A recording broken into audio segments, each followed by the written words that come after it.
దేవుని నామమునకు మహిమ కలుగును గాక. Heavenly light ministries global prayer tower ఆర్థర్లో జరుగుతున్న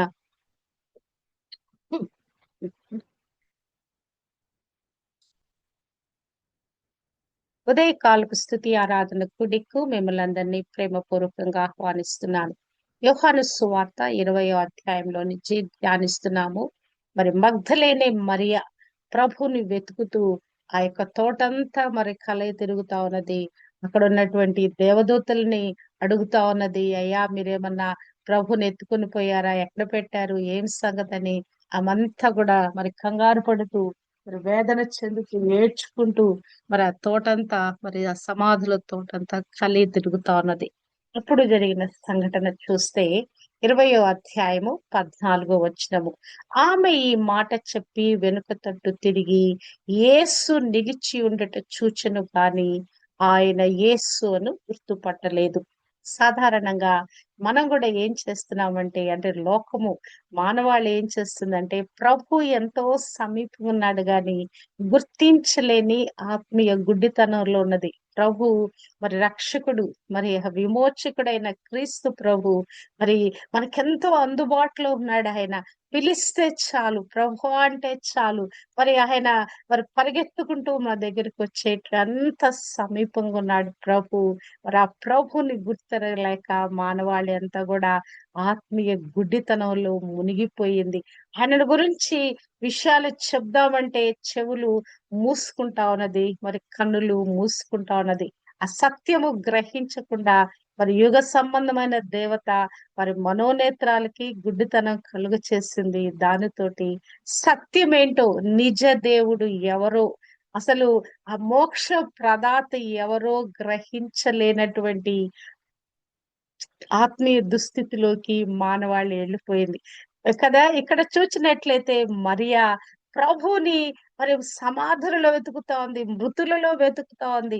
ఆయనేమో నేను సజీవుడిగా లేస్తాను, మృతి గెలిచి లేస్తాను, మూడో దినమున లేస్తానని ఆయన ఎన్నిసార్లు ఆ మాటలు చెప్పి ఉంటాడు కదా. ఒక మాటని ఒకసారి కాకపోతే 2-3 సార్లు చెప్పినప్పుడన్నా కూడా మనకి అది మన మనసులోకి వెళ్ళిపోద్ది కదా. పలానాప్పుడు పలానా సారి ఈ విధంగా చెప్పారు కదా, ఇది చాలా సార్లు చెప్పారు కదా అని కొన్నిసార్లు మనకు జ్ఞాపకం వస్తుంది. మరి ఈమె ఎందుకు ఆ మాటలు గ్రహించలేదు కానీ ఇక్కడ మరి ఆమె వెతుకుతా ఉంది. మరి ఆ మాట మరి ఆ యొక్క అయ్యా మీరు ఎత్తుకుని పోయారా ఏంటని దేవదూతలతో మాట్లాడిన తర్వాత ఆమె వెనుక తట్టు తిరిగి యేసు నిలిచి ఉండట చూచెను గాని ఆయన యేసు అని గుర్తుపట్టలేదు. రక్షకుడు, విమోచకుడు, ప్రాణదాత, ప్రాణప్రియుడు అంత సమీపం ఉంటుండగా ఆమె ఇంకా గుర్తించలేనటువంటి మరి అయోమయ గందరగోళ పరిస్థితిలో ఉంది. కానీ కాబట్టి పునరుద్ధానం అనేది మరి మరి మానవాళికి అంటే క్రీస్తును నమ్మిన వారికి ఉంది. కానీ ఈ పునరుద్ధానుడైన క్రీస్తుని చూడగలిగిన కృప అందరూ పొందుకోవటలేదు. ఎవరు నమ్ముతారో ప్రభుని, పునరుద్ధానుడైన క్రీస్తుని ఎవరు నమ్ముతారో వారందరూ కూడా పునరుద్ధానంలోకి వెళ్ళిపోతారు. ఆయన పునరుద్ధానుడయ్యి మనందరినీ పునరుద్ధానులుగా చేయటం కోసమే కదా ఆయన మరణాన్ని జయించింది. ఎందరు అంగీకరించరో ఆయన వలె మనం కూడా పునరుద్ధానులుగా చేయబడతాం. కానీ మనము ఈ యొక్క అంధత్వంలో మరి మరి ఆ ఆ వాస్తవాన్ని గ్రహించలేక మరి దుఃఖంలో మనం ఉండిపోయాం కదా. ప్రభువుని మనం కనుగొనక ముందు, ప్రభువు మన జీవితాల్లో మనం పొందుకోక ముందు, రక్షకుడిగా మనం అనుభవించక ముందు ఈ యొక్క బాధలన్నీ, లోకంలో ఉన్న బాధలన్నీ మనవే. ఎల్లప్పుడూ దుఃఖం, ఎల్లప్పుడూ కన్నీరు, ఎల్లప్పుడూ బాధ, వేదన, వ్యధ కదా. నా జీవితం అయితే ప్రభులో నేను సంపూర్ణంగా ఎదగక ముందు ఎప్పుడు శ్రమలు శ్రమలు శ్రమలు, శ్రమలు ఇప్పుడు లేవని కాదు, శ్రమలు శ్రమలు, ఆ శ్రమలలో ఏడుపు, దుఃఖం, కన్నీరు ఇలానే ఉండేది. కానీ ఎప్పుడైతే ప్రభులో ఆ యొక్క కంప్లీట్నెస్ నేను నేర్చుకున్నానో, అర్థం చేసుకున్నానో, ఆయనను పొందుకున్నానో, నా దుఃఖము మాయమైపోయింది. ఇక్కడ ఈమె కూడా ప్రభువును వెతుకుతా ఉన్నది, ఆతృత పడతా ఉన్నది, ఆవేదన చెందుతా ఉన్నది. ఆమె మరి మృతులలో అంటే సజీవుడైన వానిని మృతులలో వెతుకుతున్నట్లుగా మనము చూడగలము. అంటే ఆమె ప్రభువుని గుర్తించకుండా మరి చేసిందేందంటే ఆమె యొక్క అవగాహన లోపము. ప్రభు చెప్పిన మాటలను ఆమె గుర్తు పెట్టుకోలేకపోవటం. అందుకే మనమేం చేయాలంటే దేవుని వాక్యంలో ఏమి చెప్పబడిందో ఆ విశ్వాసం పలుకులు అవి ప్రవచనాలన్నా కావచ్చు, వాగ్దానాలన్నా కావచ్చు. వాటిని మనం ఏం చేయాలంటే పదే పదే, పదే పదే జ్ఞాపకం చేసుకుంటూ ఉండాలి. ఎందుకంటే మనకి మర్చిపోయేటువంటి మానవ నైజం ఉంది గనక మనం ఏం చేయాలంటే వాక్యాలని పదే పదే మనం జ్ఞాపకం చేస్తూ ఉండాలి. తలపోసుకుంటూ ఉండాలి. ఆ వాక్యాలని నెమరు వేస్తూ ఉండాలి. ధ్యానిస్తూ ఉండాలి. మన హృదయంలో భద్రపరుచుకోవాలి. లేకపోతే ఈ వాక్యము మనకు జ్ఞాపకం లేకపోతే మళ్ళా మనం ఆత్మీయ గుడ్డివాళ్ళం అయిపోతాం. అందుకే ఎప్పటికప్పుడు ఆత్మలో నూతన పరచబడుతూ ఈ వాక్యాన్ని మనము వల్లెవేసుకుంటూ, తలపోసుకుంటూ మరి ఆ వాక్యములో మనము జీవించబద్దులమైనాం. వాక్యమే కదా మన బ్రతికింప చేసేది. వాక్యమే ఆదరణ కలిగించేది. వాక్యమే మన జీవితానికి దిక్సూచి. వాక్యమే మనల్ని నడిపించేది. వాక్యమే మనకు మరి వెలుగునిచ్చేది. కనుక మన పాదములకు దీపము. మరి అది మన త్రోవకు వెలుగుగా మనను నడిపించేది వాక్యమే. కనుక ఈ వాక్యాన్ని ఎల్లప్పుడూ మనం స్మరిస్తూనే ఉన్నప్పుడు ఈ విధంగా పక్కకు తొలగిపోయే అవిశ్వాస పడేటువంటి పరిస్థితుల నుంచి మనము ట్రాక్ లో కరెక్ట్ గా కొనసాగుతాము. అంటే ఇక్కడ మనము చూచినట్లయితే ఆమె ఏడుపు, నిరాశ, మరి ఆ యొక్క అవగాహన లేని స్థితి ఆమంతా కూడా మరి ప్రభు సమీపంగా ఉన్నా గాని గుర్తించలేని ఆత్మీయ గుడ్డితనంలో ఉన్నది. అప్పుడు యేసు, అమ్మా ఎందుకు ఏడ్చుచున్నావు? ఎవరిని వెతుకుచున్నావు అని ఆమెను అడుగగా ప్రభు స్పష్టంగా అడుగుతున్నాడు. మరి ఎవరిని వెతుకుతున్నావు? అసలు ఎందుకు నువ్వు ఏడుస్తున్నావు కదా? మానవాళ్ళందరినీ కూడా ప్రభు వేసే ప్రశ్న ఇదే. మీరు ఎవరిని వెతుకుతున్నారు? అసలు ఎందుకు ఈ దుఃఖాలు మీకెందుకు? ఈ భారాలు మీకెందుకు? మీ భారం మోయటానికి కదా నేను వచ్చాను.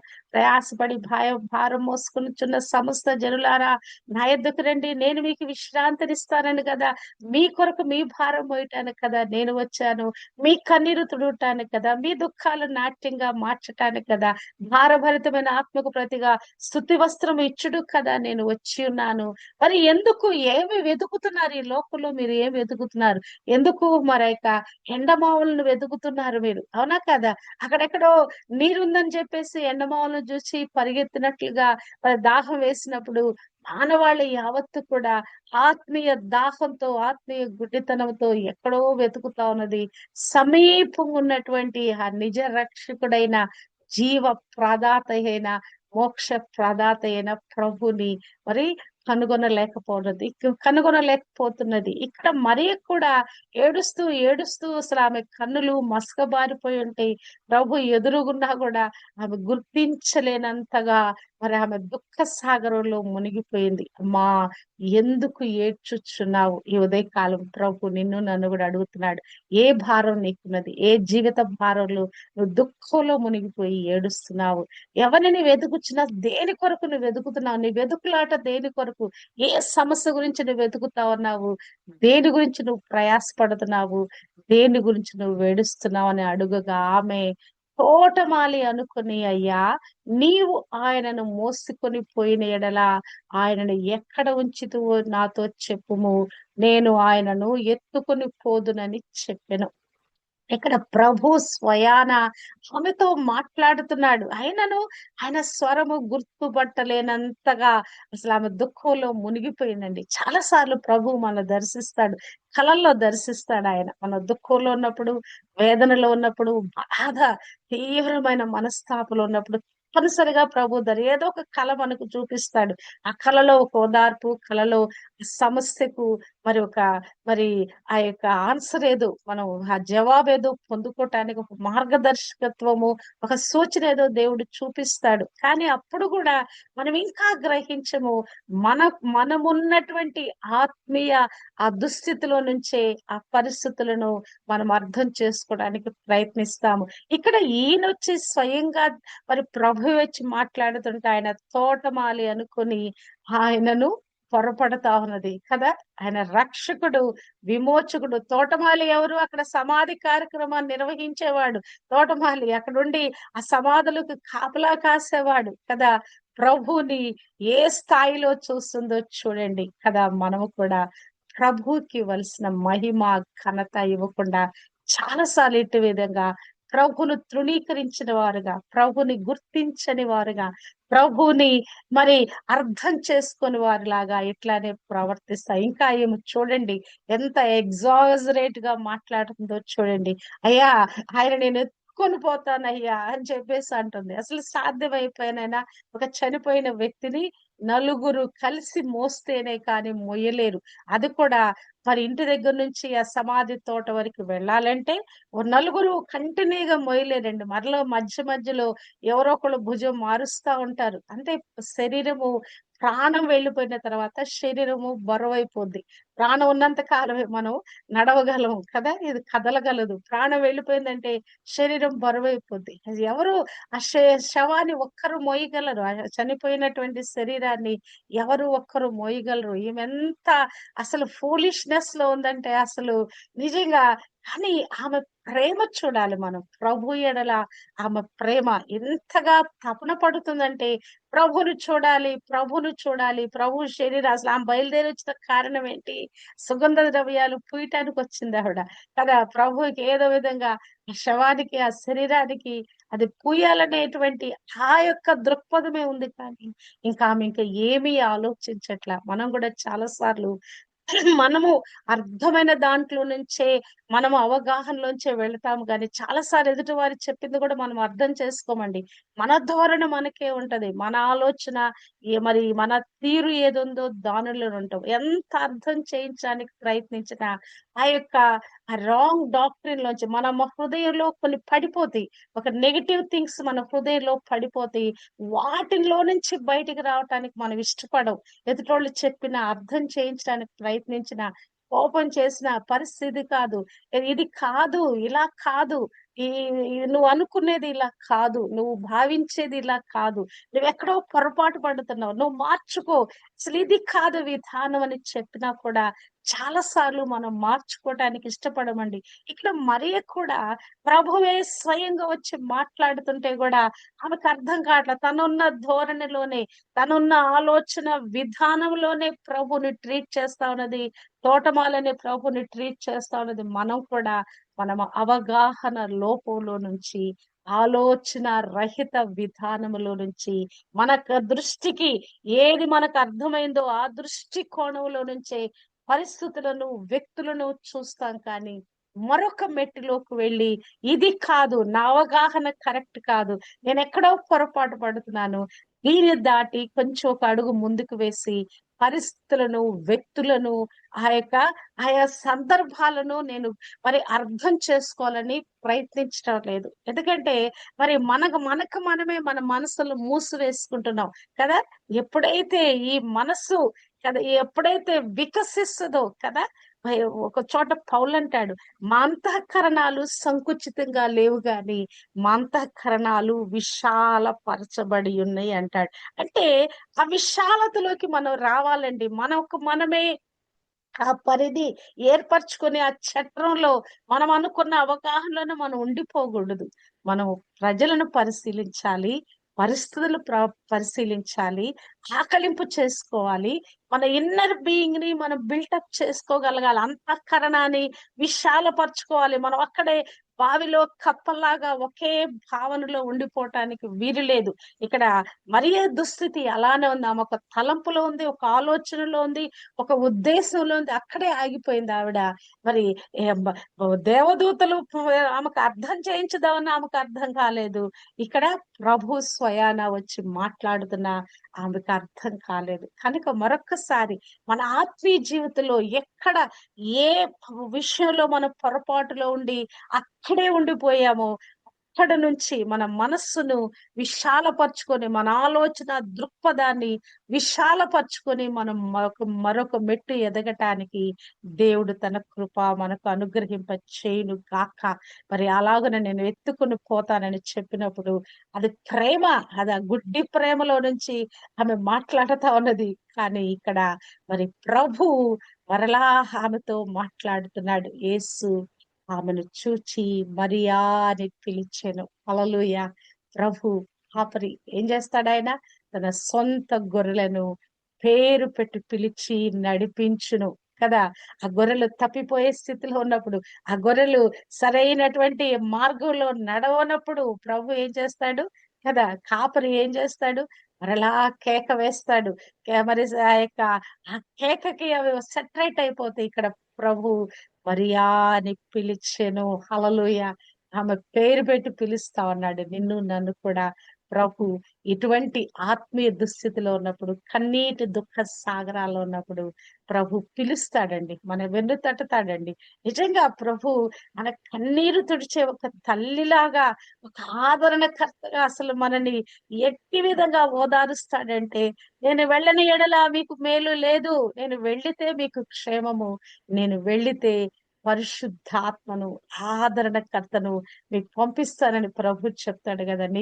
ఆయన మీకు వచ్చి మీ దగ్గరకు వచ్చినప్పుడు ఆయన మిమ్మల్ని ఓదారుస్తాడు, మిమ్మల్ని బలపరుస్తాడు. నేను చెప్పిన మాటలన్నిటినీ మీకు జ్ఞాపకం చేస్తాడు కదా. పరిశుద్ధాత్మ దేవుని యొక్క ఆదరణ కదా. మనం తప్పిపోతున్నప్పుడు కొన్నిసార్లు మనం గద్దించేటువంటి ఆ స్వరము, మన హృదయంలోంచి వినపడే ఆ మధురమైన స్వరము, మన చెవులలో వినపడే దేవుని వాక్యము, కొన్నిసార్లు ఆ వాక్యం ఎంతో గంభీరంగా కూడా మన దర్శిస్తుంది, మన కన్నీరు తుడుస్తుంది, ఓదారుస్తుంది. నిజంగా పరిశుద్ధాత్మ దేవుని యొక్క సన్నిధి అసలు మనం అనుభవించాలే గాని కదా. ఆల్ ఇన్ ఆల్ గా ప్రభు మరి ఆత్మస్వరూపుడుగా మనతో ఉండి మనతో మాట్లాడతాడు, బలపరుస్తాడు, హెచ్చరిక చేస్తాడు, ఓదారుస్తాడు, ధైర్యపరుస్తాడు. మరి ఇక్కడ చూచినట్లయితే ఆమెను చూచి మరియా అని పిలిచెను. ప్రభు మన పేరు పెట్టి కూడా అనేకమైన సార్లు పిలిచి ఉంటాడు. హల్లెలూయా. మనమే గ్రహించకుండా ఉంటాం. ఆమె ఆయన వైపు తిరిగి ఆయనను హెబ్రీ భాషతో రబ్బూని అని పిలిచెను. ఆ మాటకు బోధకుడని అర్థము. హల్లెలూయా.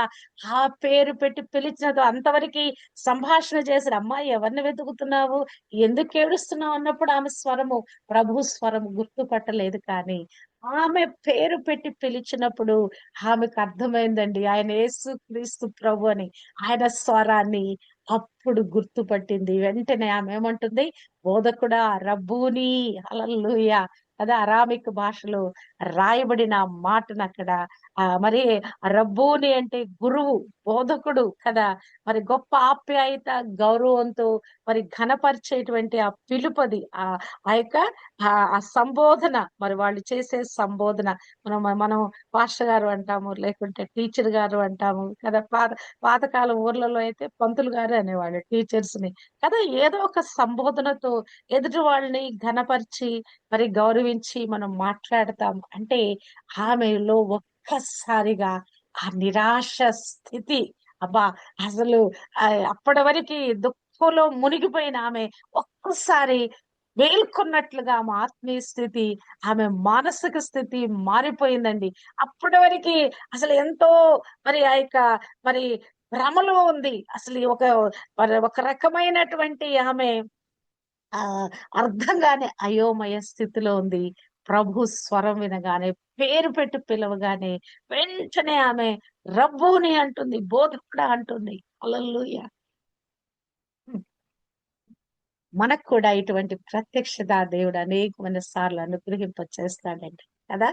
వాక్యం మాట్లాడుతున్నప్పుడు సూటిగా మనతో మాట్లాడుతున్నట్లుగా అసలు మనం ఉన్న ఆత్మీయ స్థితిలో నుంచి మనం కొల్పుతున్నట్లుగా అసలు ఆ వాక్యం ఎంత సూటిగా ఉంటదో, మననే ఖచ్చితంగా పిలుస్తున్నట్టుంటది. కొన్ని వాక్యాలైతే ఇక్కడ ప్రభు కాపరి ఆమెను పేరు పెట్టి పిలుస్తా ఉన్నాడు. హల్లెలూయా.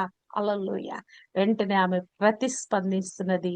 ఇప్పుడు ఆమెకు యేసు క్రీస్తు యొక్క స్వరము, ఆయన వ్యక్తిగత ప్రత్యక్షత ఇప్పుడు ఆమెను మరి మరి గుర్తించేలాగా చేసింది. రబ్బూని ఆ మాటకు బోధకుడని అర్థము. నిజంగానే పునరుద్ధాన వృత్తాంతంలో మరి ఇదొక కీలకమైన ఘట్టము.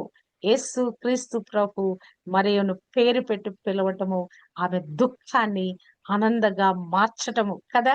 ఆ వ్యక్తిగతమైన సంబోధన మరి ఆ గొర్రెల కాపరి ప్రతి ఒక్కరిని ఎరిగి ఉన్నాడని, ప్రతి ఒక్కరిని కూడా తన వైపుకు మరలా తిప్పుకుంటాడని, మరలా మరి ఆ యొక్క పిలిచి మరి తన వైపు ట్రాక్ లోకి తీసుకొస్తాడని మనము అనుకోవచ్చు. హల్లెలూయా. నిజంగానే మరి ప్రభువు మరియకు ప్రత్యక్షం అవటంలో కదా, మొట్టమొదటిగా మరియకు ప్రత్యక్షం అవటంలో నిజంగానే ఆమె భక్తిని ప్రభు ఘనపరిచాడండి, గౌరవించాడండి. అవునా కాదా? ఆమె ఆమెలాగా శిష్యులు మరి ఒకవేళ మరి ప్రవర్తించుంటే ప్రభు వాళ్ళనే దర్శించుండే వాళ్ళము కదా. యోహాను ప్రియమైన శిష్యుడు, రొమ్మున ఆనుకున్న శిష్యుడు యోహాను. మరి ఆ యొక్క పేతురు, అన్నిట్లో ముందుండే పేతురు, వాళ్ళొచ్చి ఏం చేశారు? ప్రభు యొక్క ఆ వస్త్రాలు అక్కడ పెట్టబడి ఉండటం చూసారు. లోపల సమాధి లోపల దాకా వెళ్ళారు, చూచారు. అయినా ఎందుకు అసలు మౌనంగా మిన్నకుండి వాళ్ళు తిరిగి వచ్చిన దారి వెళ్ళిపోయారంట. వాళ్ళ తమ ప్రదేశానికి వెళ్ళిపోయారంట. నిజంగా అసలు ఆ మాటలు చదివితే కొన్ని సార్లు మనం ఎంత ఆత్మలో ఆ యొక్క మరి ఆహ్, ఆహ్, ఆత్మలో అసలు ఏమాత్రం కూడా కదలిక లేని స్థితిలో ఉంటామో అని అసలు అది ఆ యొక్క మాటలు ఆలోచిస్తే అనిపిస్తది. అంటే ఆహ్, ప్రభువు యొక్క పునరుద్ధానాన్ని కళ్ళారా చూచి కూడా ప్రభు అక్కడ లేడు, లేచి ఉన్నాడనేటువంటి ఆ వర్తమానం వారు కళ్ళారా చూచినాక మనుషులు దేన్ని బట్టి నమ్ముతారండి? చూచిన దాన్ని బట్టి నమ్ముతారు. సాధారణంగా వినేదాన్ని బట్టి నమ్ముతారు. కానీ కొన్ని సార్లు కళ్ళారా చూచిన దాన్ని బట్టి నమ్ముతారు. వారు కళ్ళారా చూచి కూడా ఆ యొక్క విషయాన్ని వారు గ్రహించకుండా మరి మిన్నకుండి వెళ్ళిపోయారు. వాళ్ళు స్తబ్దంగా వెళ్ళిపోయారు. ఇక్కడ చూచినట్లయితే మరి ఈమె ఆరాటపడుతుంది. ప్రభువుని చూడాలి. అంటే సజీవుడిగా ఆమె చూడాలని ఆశపడలేదు గానీ, మృతుడైన యేసు శరీరం అన్నా నేను చూడాలని ఆమె తపన పడింది. వేకున లేచి వచ్చి మరి ఇక్కడ చూచి మరలా వెళ్లి వాళ్ళకి చెప్పి మళ్ళీ వాళ్ళతో పాటు పరిగెత్తుకుంటూ వచ్చి వాళ్ళు వెళ్ళిపోయిన తర్వాత ఆమె వెళ్ళిపోకుండా అక్కడే మరి ప్రభువుని వెతుకుతూ దేవదూతలతో మాట్లాడుతుంది. అక్కడంతా కూడా తల ఎదురుగుతా ఉన్నది. మరి ఆమెను ప్రభు దర్శించాడండి. వెదుకు వారికి తన్ను తాను ప్రత్యక్షపరుచుకున్నవాడు. వెదుకుడి మీకు దొరుకును కదా. ఏదైనా సరే కావాలని వెదికితే నిశ్చయంగా దేవుడు మనకు అనుగ్రహించబడతాడండి కదా. ఎక్కడ వెతకాలి? ఒక లేఖనాలలో నిబిడీకృతమైన క్రీస్తును మనం వెతకాలి. ఆ జ్ఞానాన్ని వెతకాలి కదా. అభిషేకాన్ని వెతకాలి. ఆ ప్రభు లోతులోకి వెళ్ళడానికి మనం వెతకాలి కదా. ఎల్లప్పుడు మనం ఏం చేస్తామంటే అడిగే పనిలో ఉంటాం. అడుగుడి మీకు ఇవ్వబడును. అడిగేది పొందుకుంటే చాలనుకుంటాం. వెదుకు వారికి ఆయన ప్రత్యక్షమవు దేవుడై ఉన్నాడు. దేన్ని వెతుకుతున్నాం మనం? దేన్ని తట్టుతా ఉన్నాం? పరలోకాన్ని తట్టగలిగిన వారుగా ఉండాలి. ప్రభుని నిరంతరం కూడా ఆ రాయబడిన లేఖనాలలో మరి నిబిడీకృతుడై ఉన్నటువంటి ఆ ప్రభుని మనము వెతకగలగాలి. 66 పుస్తకాలలో ప్రభు దాగి ఉన్నాడండి. క్రీస్తు దాగి ఉన్నాడు. నిజంగా దేవుడు కృపిస్తే ఎప్పుడైనా ఆ వర్తమానం నేను చెప్తాను. అదెప్పుడో నేను నేర్చుకొని ఉన్నాను. ప్రభు 66 పుస్తకాలలో దాగి ఉన్నాడనేటువంటి ఆ మాట నేనెప్పుడో తెలుసుకొని ఉన్నాను. దేవుని చిత్తమైతే దాన్ని గూడా నేను ప్రకటన చేస్తాను. ఇట్టి విధంగా మరి ప్రభువు ఆమెను దర్శిస్తా ఉన్నాడు కదా. ఆసక్తి మనం ఎంతగా ప్రభు ఎడల శ్రద్ధ చూపించామో, ఆసక్తి చూపించామో అట్టి విధంగా ప్రభు మనకి దొరుకుతాడండి. ప్రభువే స్వయంగా ఆమెను దర్శిస్తా ఉన్నాడు. ఒక అపోస్తలులు పొందుకోవలసిన కృప ఇక్కడ ఈమె పొందుకుంటా ఉన్నది. పునరుద్ధానపు ప్రత్యక్షతను ఒక స్త్రీ పొందుకుంటా ఉన్నది. స్త్రీ అంటే మరి సెకండ్ కేటగిరీ వ్యక్తులుగా మరి చూడబడే సమాజంలో, సంఘంలో అలనాడు కూడా అదే ఉంది. మరి తరతరాల నుండి స్త్రీని అణగదొక్కేటువంటి సామాజిక పరిస్థితులు ఉన్నాయి. ఆ రోజుల్లో కూడా అలానే ఉన్నాయి. కానీ ఆ యొక్క స్త్రీ యొక్క మరి ఆమె యొక్క మరి ఆమె కలిగినటువంటి ప్రభు గురించిన ఆ తపన, ఆ తీవ్రత, ఆత్మ తీవ్రతను బట్టి, ఆమె యొక్క ప్రభుని చూడాలన్న అభిలాషను బట్టి ప్రభు ఆమెకి ప్రత్యక్షమయ్యాడు. హల్లెలూయా! వెదుకు వారికి దొరికే దేవుడు ఆయన. ఆ ప్రభు ఆమెకు తన్ను తాను ప్రత్యక్షపరుచుకుంటున్నాడు. ఆమె భక్తిని ఆయన మరి గౌరవిస్తున్నట్లుగా చూస్తున్నాం మనం కదా! ప్రభు మనల్ని అసలు ఎంతగా గౌరవిస్తాడండి. ఎంత ప్రేమతో మనల్ని పిలుస్తాడు. ఎంత అసలు మరి అద్భుత రీతిలో మన ఆయన ట్రీట్ చేస్తాడండి. నిజంగా ప్రభు మన కొరకు రాయించిన ఆ మాటలు చూస్తే మన తప్పులను అసలు ఆయన ఎన్నడూ ఎంచడండి. అసలు ఒకసారి మనం పాపిని ప్రభు అని మనం క్షమాపణ వేడుకుంటే అవన్నీ ఆయన వీపు వెనక వేసుకుంటాడంట. కానీ సాధారణంగా లోకంలో ఎలా ఉంటది? మరి నిరంతరము నువ్వు పలానప్పుడు ఆ తప్పు చేశావు గదా! పలానప్పుడు నువ్వు ఇలా జీవించావు గదా! పలానప్పుడు నీ బ్రతుకు ఇలా ఉంది కదా! చిన్న గొడవ అయిందంటే ఇక ఎక్కడికో హిస్టరీస్‌కెళ్ళిపోతారు జనాలు. అవునా కాదా? కానీ ప్రభు చూచినట్లయితే ఇక్కడ ఆయన మరి మన యొక్క గతం ఆయన చూడగానే వర్తమానం చూస్తాడాయన. మన యొక్క భక్తి శ్రద్ధలు చూస్తాడు. గతమంతా గూడా యేసు రక్తంలో అదంతా గూడా ఏమైపోయింది? క్లెన్స్ అయిపోయింది. అదంతా గూడా మరి ఆయన క్షమించి వేశాడంటే ఆ పరిహారం అయిపోయింది. ఆ పాపమంతా పరిహారం అయిపోయింది. నౌ వాట్ యు ఆర్, నీ ఆత్మలో నీవు ఏమై ఉన్నావని మాత్రమే ప్రభు చూస్తాడు. ఒకప్పుడు ఆమె పాపిగా ఉన్నది. దయ్యాల చేత బాధింపబడిన స్థితిలో ఉంది కదా!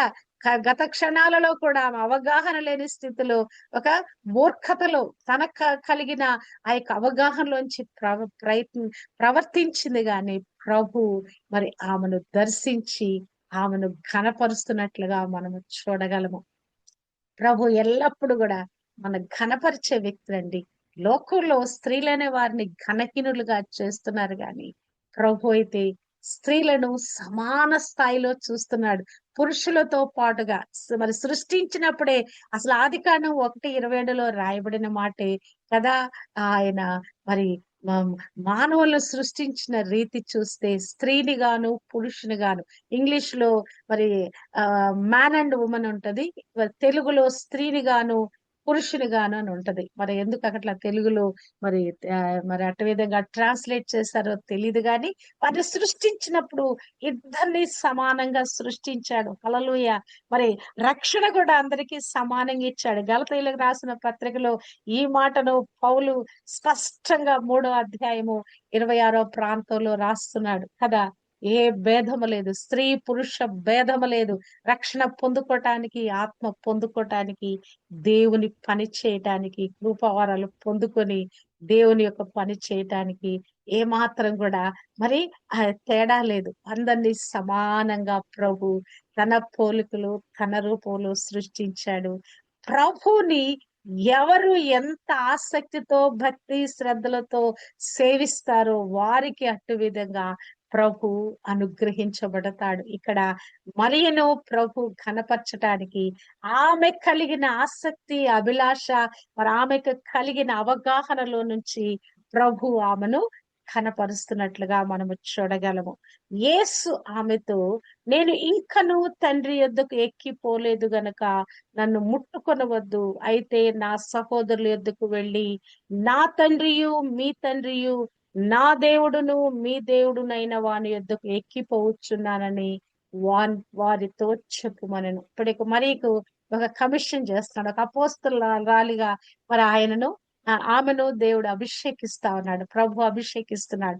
అపాయింట్ చేస్తున్నాడు. ఇంకా అపోస్తలుడు అంటే పంపబడిన వాడు. ఒక సువార్తను ప్రకటించడానికి పంపబడినటువంటి ఆ గొప్ప కృప ఎవరామె? కేవలం విశ్వాసి, ప్రభును వెంబడిస్తూ, సేవిస్తూ, పరిచర్య చేస్తూ వెంబడిస్తున్న ఒక స్త్రీని ప్రభు ఇక్కడ ఆమె యొక్క స్టేటస్ ని మార్చి వేస్తున్నాడండి. అబ్బా!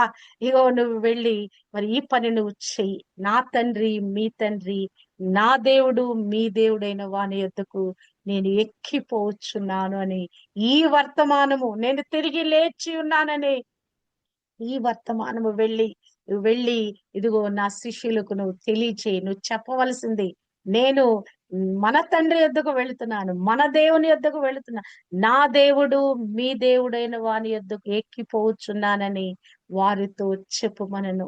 నా తండ్రి మీ తండ్రి అయిన వాని యొద్దకు మరి వెళుతున్నానని చెప్పమని మరి ఇక్కడ మరియను కమిషన్ చేస్తున్నట్లుగా మనం చూడగలం. ఇంకా ఆమెతో అంటున్న మాట, ఇంకా నువ్వు తండ్రి యొద్దకు ఎక్కిపోలేదు గనక నన్ను ముట్టుకొనవద్దు. ప్రభువు మరి ఆ యొక్క రక్త నిబంధన కార్యమును నెరవేర్చి కదా, ఆయన సిలువలో చేసిన కార్యం ఏంటి? ఆ రక్తం ప్రోక్షించాడు. ఆ రక్తాన్ని తీసుకుని వెళ్ళి అక్కడ పరలోకంలో తండ్రి యొక్క అక్కడ ఉన్నటువంటి ఆ బలిపీఠం యొద్ద ఆ యొక్క రక్తాన్ని ప్రోక్షించాలి. ఎలాగున మరి యాజకుడు ప్రతి సంవత్సరము మరి ఆ యొక్క తన కొరకు పాప ప్రాయశ్చిత్త బలి చేసి మరి అక్కడ రక్తం ప్రోక్షించి వస్తాడు. ఆ యొక్క మరి ఆ అతి పరిశుద్ధ స్థలములు మరి మానవాళి యొక్క ప్రజల యొక్క పాపం అంతటిని పరిహార నిమిత్తంగా ఎలా రక్తం ప్రోక్షిస్తొస్తాడో అట్టి విధంగా ప్రభు కార్చిన రక్తము, మానవాళి యావత్తు కొరకు కార్చిన రక్తాన్ని వెళ్ళి ఆ పరలోకులున్న బలిపీఠం మీద ప్రోక్షించేంత వరకు కూడా ఆయన మరలా మరి మానవుల చేత ముట్టుకోబడటానికి వీలు లేదు. కార్యక్రమం ఆయన ముగించాలి కాబట్టి అది ఇంకా ముగింపు కాలేదు. కనుక అక్కడ ఆమెతో ఏం చెప్తున్నాడు, ఇంకా నేను తండ్రి యొద్దకు ఎక్కిపోలేదు, ఇంకా నేను చేయవలసిన ఆ బలి కార్యక్రమం ఇంకా కంప్లీట్ కాలేదు, ఇంకొంచెం మిగిలింది, కనుక నన్ను ముట్టుకొనవద్దు, కానీ నీవు వెళ్ళి ఈ యొక్క పని నువ్వు ఖచ్చితంగా చేయాలని ఆమెతో చెప్పాడు. హల్లెలూయా. అపోస్తురాలుగా ఆయన అభిషేకించి ఆ కమిషన్ చేసి ఆమెను పంపిస్తున్నట్లుగా మనము చూడగలము. అంటే ప్రభు తన మహిమలోకి సంపూర్ణంగా ప్రవేశించి పరిశుద్ధాత్మను పంపటానికి ముందు మరి ఆయన మరి ఈ మాటలు చెప్తున్నట్లుగా, ఆయన వెళితే గాని ఆయన ఏమన్నాడు, నేను వెళితే తప్ప ఆదరణకర్త రాడు. అంటే ఇక్కడ మనం చూసినట్లయితే అసలు ప్రభు మరి ఆ యొక్క శిష్యులను ఎంత తన సొంత వారిగా భావించాడు. ఇక్కడ మనము మరి దేవుని కుటుంబంలో వారు పాలి భాగస్థులు, వారు దేవుడే కాకుండా ఆయన దేవుడే కాకుండా వారికి తండ్రి కూడా అవుతాడనే విషయాన్ని, అంటే ఎల్లప్పుడూ ఒక దేవుడు అనే ఒక వ్యక్తి మీద భక్తితో ఆరాధనతో ఆధారపడే దానికంటే కూడా తండ్రి అని భావించి ఆయన వద్దకు వెళితే మరి ఆ రిలేషన్షిప్ లో నుంచి, ఆ క్లోజ్నెస్ లో నుంచి వారికి మేలు కలుగుతుందని ప్రభు ఈ మాటలు అక్కడ వారికి చెప్పి ఉండొచ్చని నేను అనుకుంటా ఉన్నాను. మగ్దలేనే మరి వచ్చి నేను ప్రభుని చూచితిని, ఆయన నాతో ఈ మాటలు చెప్పినని శిష్యులకు తెలియచేసెను. హల్లెలూయా. ఆమెకు చెప్పబడిన పనిని ఆమె నెరవేరుస్తుందని మరలా సమాధి తోట నుంచి మరలా వాళ్ళు మరి ఎక్కడైతే దాక్కుని ఉన్నారో ఆ ప్రదేశానికి మరలా ఆమె ఎక్కడికి వెళ్ళిందంట. వెళ్ళి ప్రభువుని నేను చూచాను అని చెప్పి ఆమె చెప్తా ఉన్నది. దుఃఖం ఆనందంగా మారే ఒక కీలక క్షణమది. పునరుద్ధానానికి మొదటి ప్రత్యక్ష సాక్షిగా, మొట్టమొదటి సాక్షిగా ఉన్న ఆమె ఏం చేస్తుంది? విధేయతతో మరి కూడిన విశ్వాసాన్ని ప్రదర్శిస్తా ఉన్నది కదా. ప్రభు చెప్పాడు, దాన్ని ఆమె అక్కడ అమలు పరుస్తా ఉన్నది. విధేయత కదా, విశ్వాసంతో కూడిన విధేయత. ప్రభు చెప్పిన దాన్ని నమ్మి విశ్వసించి చేయమన్నది తూచా తప్పకుండా ఆమె చేస్తున్నట్లుగా చూడగల. ఆమె ఇస్తున్న సందేశం ఏంటండి? పునరుద్ధానుడైన యేసు మరణాన్ని జయించాడనే సందేశాన్ని ఆమె వారికి అందచేస్తున్నట్లుగా మనము చూడగలము. అంటే ఆమె అపోస్తురాలుగా మారిపోయిందండి కదా. ప్రభు ఆమెని అపోస్తురాలుగా అపాయింట్ చేశాడు. ఎవరికి పోయి చెప్పమని చెప్తున్నాడు? అపోస్తులకు వెళ్ళి చెప్పమన్నాడు కదా. వారందరూ కూడా అపాయింట్ చేయబడిన వారు, ప్రభు ఏర్పరచుకున్న వారందరికి ఈమె వెళ్ళి అపోస్తురాలుగా వెళ్ళి అపోస్తులకు ఆ యొక్క శుభవర్తమానము తెలియచేస్తా ఉన్నది. హల్లెలూయా. అంటే చాలా సార్లు మనము ఈ యొక్క కొంతమంది ప్రసంగాలు ఎలా ఉంటాయంటే, వాళ్ళు ప్రభుని అనుభవించరు. బైబిల్లో ఉన్న విషయాలు తీసుకుని ఏదో బోధిస్తారు. కానీ ప్రత్యక్షంగా అనుభవించి, అంటే మరి రాయబడిన వాక్యానుసారమైన ప్రకటన కాదు గాని వ్యక్తిగతంగా అనుభవపూర్వకంగా సాక్ష్యంతో మరి అనుభవాల్లో నుంచి వాక్యం ప్రకటిస్తే గనక అదెంతో అద్భుతంగా ఉంటదండి. నిజంగానే ప్రభుని మనం వ్యక్తిగతంగా ఎరిగి ప్రతి నిమిషము, ప్రతి ఒక్క దినము మన జీవితంలో ఆయన మనం పొందుకుంటూ, అనుభవిస్తూ మరి ఇక విశ్వాస యాత్ర కొనసాగింప చేస్తూ ఆయన గురించిన ప్రకటన చేయటం ఒక ఎత్తు. వాక్యం ఏదో ఉంది, రాయబడిన విషయాల గురించి ప్రకటన చేయటం ఒక ఎత్తు. కానీ ప్రభును మనము స్వయాన ఎరిగి ఉండాలి.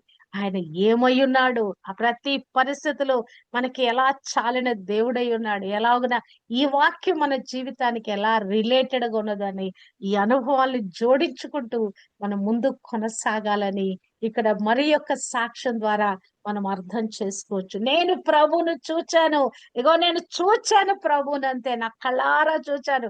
నా చెవులారా ఆయన నన్ను పిలిచాడు. నేను కనులారా చూచాను. ప్రభు మీతో ఈ మాట చెప్పమన్నాడని తన వ్యక్తిగత సాక్ష్యము అనుభవపూర్వకమైన సాక్ష్యముతో ఆమె వారి యొద్దకు వచ్చి చెప్తున్నట్లుగా మనము చూడగలం. హల్లెలూయా! హల్లెలూయా! హల్లెలూయా! ఇలాగున మనము కూడా మరి ఆ యొక్క వ్యక్తిగత సాక్ష్యములో నుంచి మనము వెళ్ళాలని దేవుడు కోరుకుంటున్నాడు. ఇంకా మిగతా సువార్తలు గూడా రాయబడిన విషయాలు మనము చూస్తే గనక మరి ఇంకా మిగతా సువార్తలు ఏమి రాయబడిందంటే మరి స్త్రీలందరూ కలిసి వెళుతా ఉన్నారని రాయబడింది. 28వ అధ్యాయము మత్తయి సువార్త 9, 10, 11లో యేసు వారిని ఎదుర్కొని మీకు శుభమని చెప్పెను. వారు ఆయన యొద్దకు వచ్చి ఆయన పాదములు పట్టుకొని ఆయనకు మ్రొక్కగా, యేసు భయపడకుడి, వెళ్ళి నా సహోదరులు గలిలయకు వెళ్ళవలెననియు వారక్కడ నన్ను చూతురనియు తెలుపుడని చెప్పమనెను. మరి మార్కులో మరి అక్కడ యేసు లేచి ఆదివారమున తెల్లవారినప్పుడు యేసు లేచి తాను 7 దయ్యములను వెళ్ళగొట్టిన మగ్దలేనే మరియకు మొదట కనపడెను. ఆయనతో ఉండిన వారు దుఃఖపడి ఏడ్చుచుండగా ఆమె వెళ్లి ఆ సంగతికి వారికి తెలియచేసెను. మరి ఇక్కడ మరి 2 విధాలుగా ఇక్కడ రాయబడినట్లుగా మనము చూడగలము. మరి 20 లూకాసు వార్తలు 24:9లో సమాధి యొద్ద నుండి తిరిగి వెళ్లి మరి సంగతులన్నీయు 11 శిష్యులకు తక్కిన వారికిని తెలియచేసిరి. అంటే మరి వీళ్ళందరూ కలిసి వెళ్ళారట. మరి ఆ సంగతులు అపోస్తలుతో చెప్పిన వారు ఎవరనగా మగ్దలేనే మరియ, యోహన్న, యాకోబు తల్లి అయిన మరియ, వారితో కూడా ఉన్న ఇతర స్త్రీలు. మరి మరి డిఫరెంట్ గా రాయబడినయి. కానీ యోహాను సువార్తికుడైతే మరియ ఒక్కతే ప్రభుని చూచినట్లుగా ఆమె పునరుద్ధానపు ప్రత్యక్ష సాక్షిగా ఉన్నట్లు రాశాడు. మరి మిగతా సువార్తల్లో అందరూ కలిసి మరి వెళ్ళినట్లుగా మరియ వచ్చి ఆ పునరుద్ధానపు ఆ ప్రత్యక్షత పొందుకున్నాక మరలా స్త్రీలను కలిసి వారికి ఆ విషయాలు చెప్పి మళ్ళా వాళ్ళందరూ కలిసి వెళ్ళారేమో మనకు తెలీదు.